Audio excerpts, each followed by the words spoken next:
ঘনিয়ে আসছে ঘরোয়া ক্রিকেটের সবচেয়ে বড় আসর বিপিএল। ফ্র্যাঞ্চাইজি ভিত্তিক এই টুর্নামেন্টকে সামনে রেখে এবার সূচি প্রকাশ করল বাংলাদেশ ক্রিকেট বোর্ড।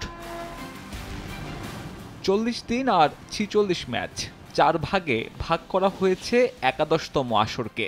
আগের মতোই ভেন্যু 3টি, শুরুটা ঢাকায়, এরপর সিলেট চট্টগ্রাম ঘুরে হোম অফ ক্রিকেটে শেষটা। এবারও প্রায় অর্ধেকের কাছাকাছি ম্যাচ করাবে মিরপুরের উইকেটে। সিলেট চট্টগ্রাম সমান 12টি করে ম্যাচের হোস্ট, অন্যদিকে শেরে বাংলায় ম্যাচ করাবে 22টা। প্রতিবারের মতো এবারও দিনে 2টি করে ম্যাচ, 2 দিনে 4 ম্যাচ শেষে 1 দিনের বিরতি। এবারের বিপিএলে নানান চমক দেখানোর ঘোষণা থাকলেও 11তম আসরে তার প্রতিফলন ঘটবে একেবারেই কম। বিসিবিও পাখির চোখ করছে পরের আসর থেকে।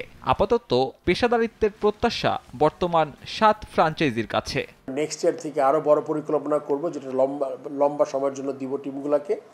তবে এখন আমি টিমগুলোকে বলবো যে আপনারা আপনাদের ফরেন প্লেয়ার হোক, আপনাদের কখন প্র্যাকটিস শুরু করবে, সবাই যাতে ঠিকঠাক মতো করে ফেলতে পারে, আমি আশা থাকবে আমার এটা। অর্ধেক পাউডারে দ্বিগুণ উজ্জ্বলতা, নতুন রিন অ্যাডভান্সড অর্ধেক পাউডারে দ্বিগুণ উজ্জ্বলতা। তবে প্রতিবারের মতো ডিআরএস প্রযুক্তির আক্ষেপ ভোগাবে না ক্রিকেটারদের।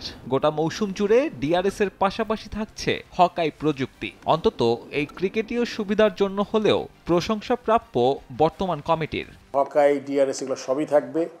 আম্পায়ারিং আমরা খুব উন্নত করার চেষ্টা করছি।